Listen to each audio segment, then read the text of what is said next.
नमस्कार, जय हिंद साथियों। मैं सुनील त्यागी और आप देख रहे हैं गोल ऑफ स्टूडेंट। दोस्तों, आज हम जानेंगे प्रेजेंट परफेक्ट कंटीन्यूअस टेंस के बारे में। इसके पहले हमने present indefinite tense, present continuous tense और प्रेजेंट परफेक्ट टेंस की तीनों क्लासें दे चुके हैं। तो आप इसके पहले जा कर के उन क्लासों को देखिए, इसके बाद इसको देखिए, तो आपको इससे बेहतर समझ में आएगा, क्योंकि मैंने कुछ ऐसे चीज़ों का उसमें यूज करना सिखाया है जो शायद इसमें नहीं है। इसमें भी हमने सिखाया है। तो आप जो है इस क्लास को भी पूरी वॉच करिएगा। यदि आप दोस्तों कुछ सीखना चाहते हैं तो आप हमसे जुड़िए। तो चलिए शुरुआत करते हैं। प्रेजेंट परफेक्ट कंटीन्यूअस टेंस किसे कहते हैं? तो जिन वाक्यों के अंत में रहा है, रही हैं, रहे हैं, रहा हूँ आदि शब्द आते हैं तथा साथ में समय के होने का भी जिक्र किया जाता है, वह प्रेजेंट परफेक्ट कंटीन्यूअस टेंस कहलाता है। जिन वाक्यों के अंत में रहा है, रही हैं, रहे हैं, रहा हूँ आदि शब्द आते हैं तथा साथ में समय के होने का भी जिक्र किया जाता है, वह प्रेजेंट परफेक्ट कंटीन्यूअस टेंस कहलाता है। तो दोस्तों, इसका स्ट्रक्चर कैसे बनेगा तो देखते हैं। चलिए, इसका स्ट्रक्चर कैसे बनने वाला है। तो सबसे पहले क्या आएगा? सबसे पहले आएगा सब्जेक्ट, इसके बाद हैज़ या हैव। दोस्तों, हैज़ हैव का उपयोग मैंने इसके पहले वाली क्लास में प्रेजेंट परफेक्ट टेंस की क्लास में बहुत अच्छे से समझाया है, तो आप उस क्लास में जा कर के देख सकते हैं। इसके बाद आएगा बीन आएगा, और इसके बाद वर्ब की फोर्थ फॉर्म, इसी को वर्ब के साथ आईएनजी भी कहते हैं। फिर ऑब्जेक्ट आएगा और लास्ट में सिंस एंड फॉर का यूज होगा अकॉर्डिंग टू सेंटेंस। सिंस और फॉर टाइम का यूज कैसे होगा? इसका अकॉर्डिंग टू सेंटेंस, मतलब सेंटेंस के अनुसार ही इसका यूज होगा। यदि उस सेंटेंस में दिया गया है समय तो उसके अनुसार इसका उपयोग होगा। इसका यूज मैं अभी बहुत अच्छे से आपको बताऊंगा। तो चलिए जान लेते हैं कि सिंस और फॉर का यूज कैसे होता है। इस चीज़ को जान लेते हैं। दोस्तों, इसका स्ट्रक्चर आप याद रखना। सबसे पहले सब्जेक्ट आएगा, इसके बाद हेल्पिंग वर्ब हैज या हैव आएगी, इसके बाद बीन आएगा प्लस वर्ब की फोर्थ फॉर्म अर्थात वर्ब के साथ आईएनजी, और फिर इसके बाद ऑब्जेक्ट आएगा, फिर सिंस फॉर का यूज होगा। चलिए देख लेते हैं कि सिंस फॉर का यूज किस तरह से किया जाता है सेंटेंस में। अब आ गया हमारा सिंस एंड फॉर का यूज। तो चलिए देखते हैं। तो दोस्तों, ये जैसा टेबल बना हुआ है आप भी ऐसा ही टेबल बना लीजिएगा। एक तरफ सिंस का यूज और दूसरी तरफ फॉर का यूज। सिंस का यूज होता है पॉइंट ऑफ टाइम के अनुसार और फॉर का यूज होता है पीरियड ऑफ टाइम के अनुसार। तो सिंस का किन शब्दों में यूज होगा? तो सिंस का पॉइंट ऑफ टाइम के अनुसार morning, evening, Noon, 2 o'clock, Sunday and 2002, इन सब में कैसा पॉइंट ऑफ टाइम के अनुसार सिंस का यूज होगा। किसमें किसमें? मॉर्निंग हो गया, इवनिंग हो गया, नून हो गया, 2 o'clock हो गया, संडे कोई दिन हो गया, 2002 हो गया, कोई भी सन हो सकता है। एंड फॉर का यूज होगा पीरियड ऑफ टाइम के अनुसार। किसके अनुसार? पीरियड ऑफ टाइम के अनुसार। सेकंड हो गया, मिनट हो गया, आवर हो गया, डे हो गया, वीक हो गया, मंथ हो गया, ईटीसी और बहुत सारी चीज़ें हो सकती हैं।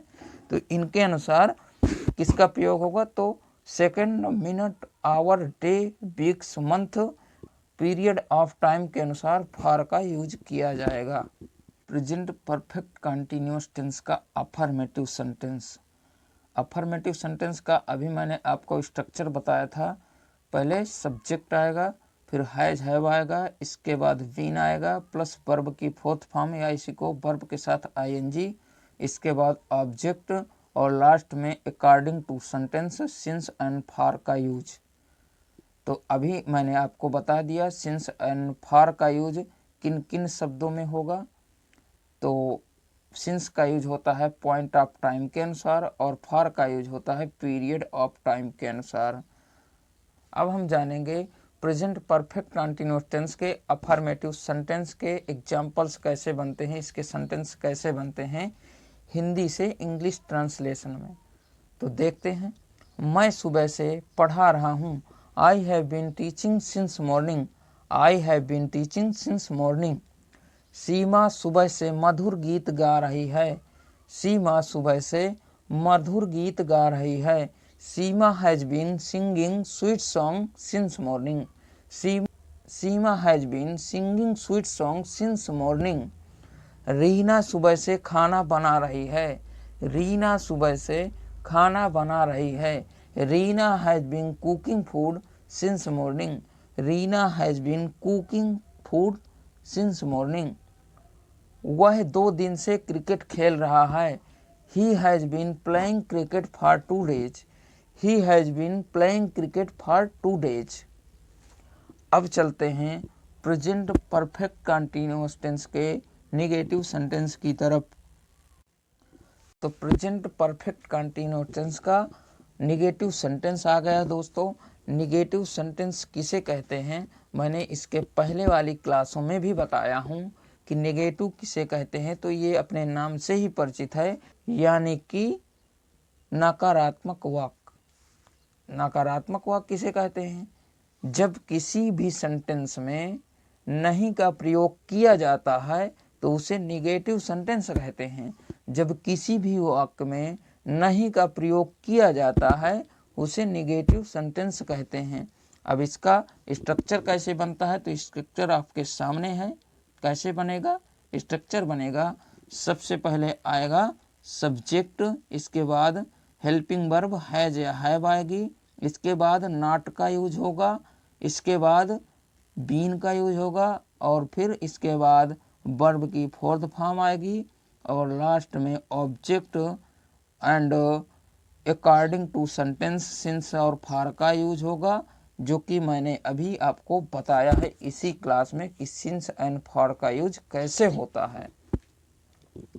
अब चलते हैं दोस्तों इसके सेंटेंस हिंदी से इंग्लिश ट्रांसलेट के अनुसार कैसे बनते हैं, इस स्ट्रक्चर के अनुसार ही जानेंगे। तो चलिए देखते हैं कि कैसे इसके सेंटेंस बनेंगे। जैसे कि मेरा भाई शाम से नहीं खेल रहा है। मेरा भाई शाम से नहीं खेल रहा है।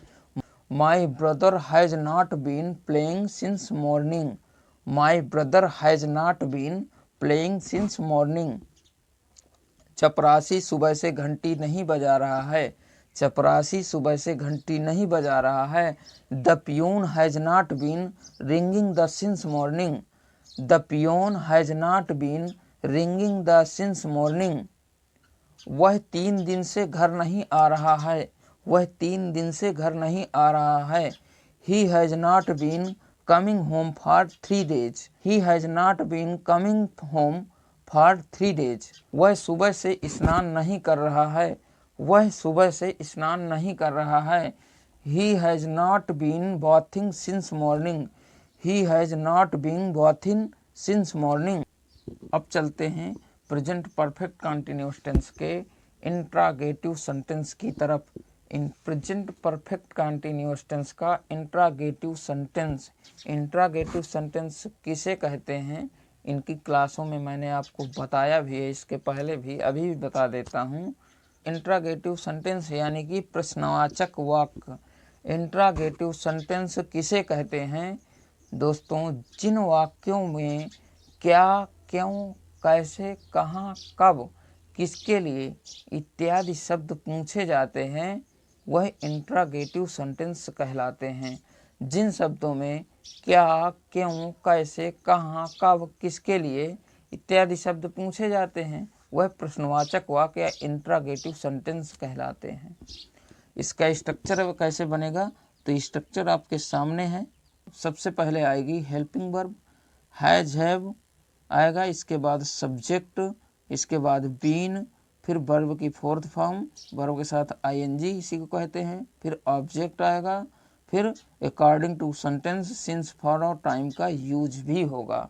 सबसे पहले क्या आएगी, तो सबसे पहले हेल्पिंग वर्ब हैज या हैव आएगी, इसके बाद सब्जेक्ट, फिर बीन, फिर प्लस वर्ब के साथ ing प्लस ऑब्जेक्ट, फिर सिंस फॉर टाइम का यूज होगा सेंटेंस के अनुसार।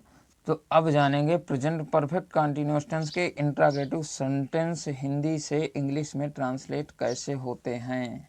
जैसे कि क्या मुकेश सुबह से गीत गा रहा है। क्या मुकेश सुबह से गीत गा रहा है। Has Mukesh been singing song since morning, has Mukesh been singing song since morning. क्या पंछी अभी से आकाश में उड़ रहे हैं, क्या पंछी अभी से आकाश में उड़ रहे हैं। Has the birds been flying in the sky already, has the birds been flying in the sky already.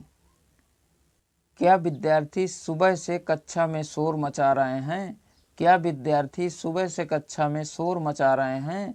Have the student been making in the class since morning, have the students been making in the class since morning. क्या तुम कल से दिल्ली जा रहे हो, क्या तुम कल से दिल्ली जा रहे हो। Have you been going to Delhi since yesterday, have you been going to Delhi since yesterday. तो दोस्तों हमने प्रेजेंट टेंस के चारों भागों को हमने बता दिया है। Present indefinite tense, present continuous tense, present perfect tense and present perfect continuous tense. इन सभी के बारे में हमने पूरे डिटेल के साथ और स्ट्रक्चर वे के साथ आपको सब कुछ बता दिया है कि कहाँ पर हेल्पिंग वर्ब, किन किन हेल्पिंग वर्ब्स का कैसे यूज होता है। इन सब के बारे में हमने पूरी डिटेल के साथ आपको जानकारी दे दी है। अब चलेंगे पास्ट की ओर। इससे पहले दोस्तों मैं आपसे उम्मीद करता हूं कि यदि हमारी क्लास आपको पसंद आई होगी तो आप हमारे चैनल को लाइक, शेयर और सब्सक्राइब करने के साथ साथ अपने मित्रों को भी शेयर करेंगे ताकि आपके फ्रेंड्स भी इस क्लास को देख सकें। तो मिलते हैं अगले टेंस के साथ, तब तक के लिए जय हिंद, वंदे मातरम।